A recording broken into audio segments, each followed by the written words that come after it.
Hi guys, ಈಗ 2026 ವರ್ಷ ಭವಿಷ್ಯ ಸೀರೀಸ್ನಲ್ಲಿ ಮಿಥುನ ರಾಶಿಯ ವರ್ಷ ಭವಿಷ್ಯ ಹೇಗಿದೆ ಅಂತ ತಿಳಿಸ್ಕೊಡ್ತೀನಿ. ಮೊದಲಿಗೆ ಮಿಥುನ ರಾಶಿಯ ಅಧಿಪತಿ ಬಂದು ಬುಧನನ್ನ ಸೌರಮಂಡಲದ ರಾಜಕುಮಾರ ಅಂತ ಕರೀತಾರೆ. ಇದು ನಪುಂಸಕ ಗ್ರಹ ಮತ್ತು ಇದರ ಇಂಪಾರ್ಟೆನ್ಸ್ ಬಂದ್ಬಿಟ್ಟು ವ್ಯವಹಾರ ಮತ್ತು ಕಮ್ಯುನಿಕೇಷನ್ ನಲ್ಲಿ ತುಂಬಾ ಇಂಪ್ಯಾಕ್ಟ್ ಆಗುತ್ತೆ. ಸೊ ಒಬ್ಬರ ಜಾತಕದಲ್ಲಿ ಬುಧ ಚೆನ್ನಾಗಿದ್ರೆ ಅವ್ರ ಕಮ್ಯುನಿಕೇಷನ್ ಸ್ಟೈಲ್ ತುಂಬಾ ಚೆನ್ನಾಗಿರುತ್ತೆ, ಪ್ರೆಸೆಂಟೇಷನ್ ಸ್ಕಿಲ್ಸ್ ತುಂಬಾ ಚೆನ್ನಾಗಿರುತ್ತೆ ಮತ್ತು ಇವರು ಸ್ವಲ್ಪ ಫ್ಲರ್ಟಿ ನೇಚರ್ ಆಗಿರ್ತಾರೆ.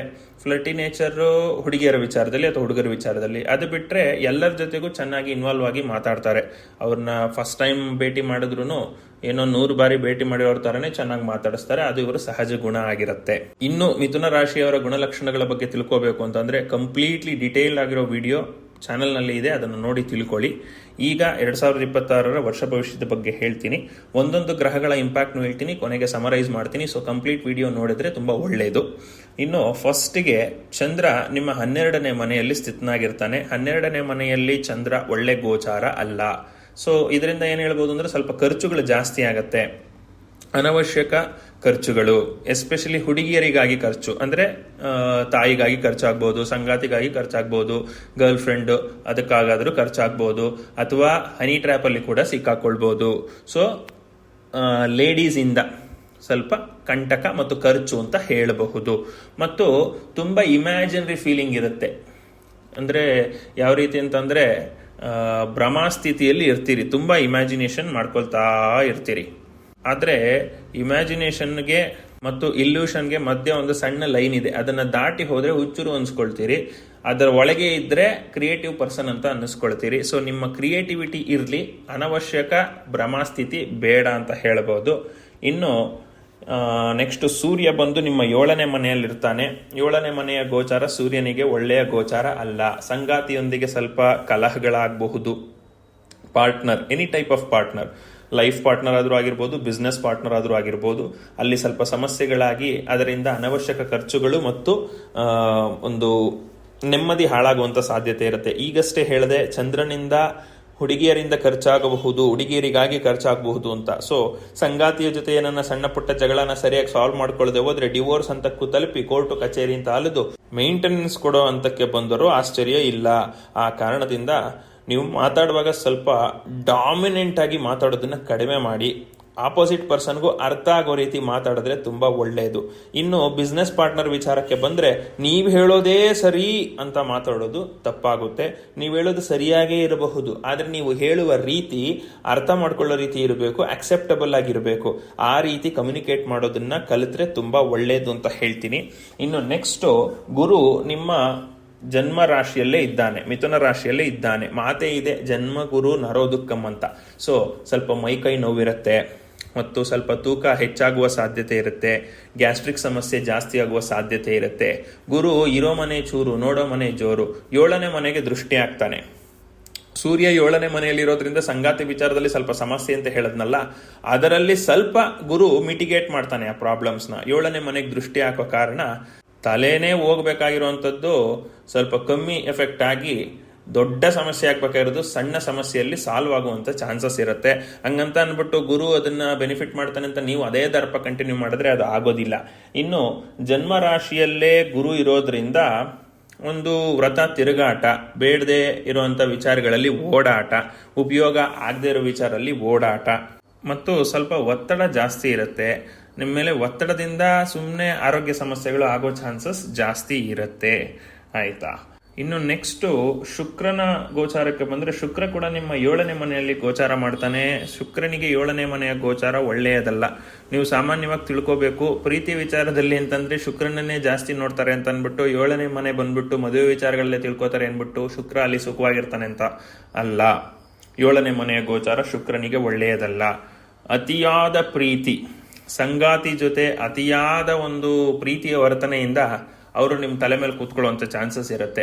ಜಾಸ್ತಿ ಲೀನಿಯನ್ಸ್ ಕೊಟ್ಟಷ್ಟು ಅವರು ಸ್ವಲ್ಪ ಹಠದ ಸ್ವಭಾವ ಜಾಸ್ತಿ ಆಗತ್ತೆ. ಎಲ್ಲಿ ಲೀನಿಯನ್ಸ್ ಕೊಡಬೇಕೋ ಅಲ್ಲಿ ಕೊಡಿ, ಎಲ್ಲಿ ಲೀನಿಯನ್ಸ್ ಕೊಡಬಾರ್ದು ಅಲ್ಲಿ ಕೊಡಬೇಡಿ. ಎಸ್ಪೆಷಲಿ ಪ್ರೀತಿಯ ವಿಚಾರದಲ್ಲಿ ಬಿದ್ದು ತಂದೆ ತಾಯಿನ ಮರೆತು ಅವರಿಗೆ ನೆಗೆಟಿವ್ ಆಗೋ ಥರ ನಡ್ಕೋಬೇಡಿ. ಆಯ್ತಾ? ಆಡಂಬರದಿಂದ ಸ್ವಲ್ಪ ಖರ್ಚುಗಳು, ಸಂಗಾತಿಯಿಂದ ಅಥವಾ ಹೆಣ್ಣಿಗಾಗಿ ಖರ್ಚು ಜಾಸ್ತಿ ಮಾಡುವಂಥದ್ದು, ಬೇಡದೇ ಇರೋ ಖರ್ಚುಗಳು ಮಾಡುವಂಥ ಚಾನ್ಸಸ್ ಇರುತ್ತೆ. ಇನ್ನು ನೆಕ್ಸ್ಟ್ ಬುಧನ ವಿಚಾರಕ್ಕೆ ಬಂದ್ರೆ, ಬುಧ ಕೂಡ 7ನೇ ಮನೆಯಲ್ಲೇ ಗೋಚಾರ ಮಾಡ್ತಿದ್ದಾನೆ. ಅದು ಕೂಡ ಒಳ್ಳೆಯ ಗೋಚಾರ ಅಲ್ಲ. ಸೊ ಮಾತಿನಿಂದ ಖರ್ಚು, ಮಾತಿನಿಂದ ತೊಂದರೆಗಳು, ಮಾತಿನಿಂದ ಸಂಗಾತಿಯೊಂದಿಗೆ ಜಗಳಗಳು, ಇದೇ ಇಶ್ಯೂಗಳು ಆಗ್ತಾನೆ ಇರುತ್ತೆ ರಿಪಿಟೇಟಿವ್ ಆಗಿ. ಎಸ್ಪೆಷಲಿ ಹೊಸ್ದಾಗಿ ಮದುವೆ ಆಗಿರೋರು 1 ವರ್ಷ 2 ವರ್ಷ ಸ್ವಲ್ಪ ಅಡ್ಜಸ್ಟ್ ಮಾಡ್ಕೊಂಡು ಹೋಗೋದು ಸ್ವಲ್ಪ ತುಂಬ ಅವಶ್ಯಕತೆ ಇರುತ್ತೆ. ಯಾಕೆಂದರೆ ತುಂಬ ವರ್ಷಗಳಿಂದ ಬೇರೆ ಬೇರೆ ಇದ್ದು ನೀವು ಒಂದಾಗಿರ್ತೀರಿ. ಅವ್ರ ಮೆಂಟಾಲಿಟಿನೇ ಬೇರೆ ಇರುತ್ತೆ, ನಿಮ್ಮ ಮೆಂಟಾಲಿಟಿನೇ ಬೇರೆ ಇರುತ್ತೆ. ಅದು ಅಡ್ಜಸ್ಟ್ ಆಗೋಕ್ಕೆ ಸ್ವಲ್ಪ ಟೈಮ್ ತಗೊಳುತ್ತೆ. ಆ ಟೈಮ್ ಒಳಗಡೆ ನೀವು ಕಿತ್ತಾಡ್ಕೊಂಡ್ಬಿಟ್ರೆ ಇರ್ರಿಪೇರಬಲ್ ಡ್ಯಾಮೇಜ್ ಆಗಿಬಿಡುತ್ತೆ. ಅನುಸರಿಸ್ಕೊಂಡು ಹೋದರೆ ಲಾಂಗ್ ಲಾಸ್ಟಿಂಗ್ ರಿಲೇಷನ್ಶಿಪ್ ಆಗುತ್ತೆ. ಸೊ ಪಾರ್ಟ್ನರ್ಶಿಪ್ಪು ಚೆನ್ನಾಗಿ ನೋಡ್ಕೋಬೇಕು ಅಂತಂದರೆ ಸ್ವಲ್ಪ ಕಾಮನ್ ಸೆನ್ಸ್ ಇರಬೇಕು ಮತ್ತು ಪೇಷನ್ಸ್ ಇರಬೇಕು.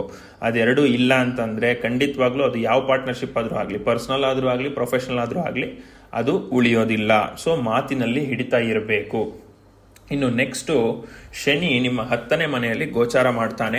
ಶನಿಗೆ 10ನೇ ಮನೆಯ ಗೋಚಾರ ಏನು ಒಳ್ಳೆಯದಲ್ಲ, ಆದರೆ 10ನೇ ಮನೆ ಗೋಚಾರ ಕೆಟ್ಟದ್ದು ಅಲ್ಲ. ಶನಿ ಅಲ್ಲಿ ಒಳ್ಳೆ ಸ್ಥಾನ ಅಂತಾನೆ ಹೇಳ್ಬೋದು. ಒಳ್ಳೆ ರಿಸಲ್ಟ್ಸ್ನೇ ಕೊಡ್ತಾನೆ, ಕೆಟ್ಟ ರಿಸಲ್ಟ್ಸ್ ಅಂತೂ ಕೊಡೋದಿಲ್ಲ. 10ನೇ ಮನೆ ಕರ್ಮಸ್ಥಾನ. ಸೊ ನಿಮ್ಮ ಎಫರ್ಟ್ಸು ತುಂಬ ಜಾಸ್ತಿ ಆಗ್ಬೇಕಾಗತ್ತೆ. ಇವಾಗ ಇಂಪ್ರೂವ್ ಮಾಡ್ತಾನೆ, ಅಂದರೆ ಎಫರ್ಟ್ಸು 1-2 ಅವರ್ ಕೆಲಸ ಮಾಡ್ತಿದ್ದ ಜಾಗದಲ್ಲಿ ನೀವು 4 ಅವರ್ ಕೆಲಸ ಮಾಡಿಸ್ತಾನೆ ಶನಿ.